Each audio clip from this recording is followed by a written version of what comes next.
હાલ એક ખૂબ જ દુઃખદ ખબર સામે આવી રહી છે। મંગળવારે ઓસ્ટ્રેલિયાના ગાઝામાં જે એક સ્કૂલમાં જ ગોળીબાર ઓછામાં ઓછા 11 લોકોના મોત થયા છે। સ્થાનિક પોલીસ અધિકારીઓએ જણાવ્યું હતું કે ગોળીબાર કરનાર વ્યક્તિ 2 વર્ગખંડમાં ઘૂસી ગયો હતો અને આ મૃત્યુ પામ્યો હતો।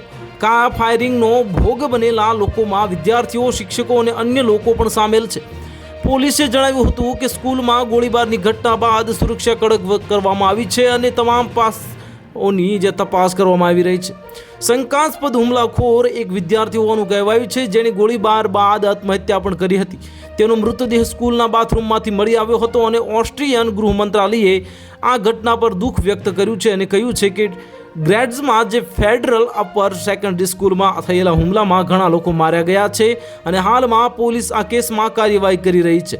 સ્થાનિક મીડિયાએ મૃત્યુઆંક 11 બતાવ્યો છે, પરંતુ મંત્રાલયે હજુ સુધી મૃતકોની સંખ્યા વિશે સત્તાવાર માહિતી આપી નથી અને આ ફાયરિંગ ઘટના શા માટે કરવામાં આવી તે અંગે પણ હજુ સુધી માહિતી આપવામાં આવી નથી। આ ગ્રાઝ શહેરના મેયર એલકે કાહરે એપી જે સાથે વાત કરી હતી અને આ ઘટનાને ભયંકર દુર્ઘટના ગણાવી છે અને તેમણે કહ્યું છે કે શાળામાં બાળકો પર ગોળીબાર ભયાનક કર્યો છે। તેમણે પુષ્ટિ આપી છે કે શાળાના પરિસરમાંથી મળેલા મૃતદેહોમાં ગોળીબાર કરનારા વ્યક્તિ પણ સામેલ છે। તેમણે કહ્યું છે કે સવારે 10 વાગે આ ઘટનાની જાણ થયા પછી પોલીસે ચાર્જ સંભાળ્યો અને લગભગ 1 કલાકમાં શાળા ખાલી કરાવી અને બધાને સુરક્ષિત રીતે બહાર કાઢ્યા।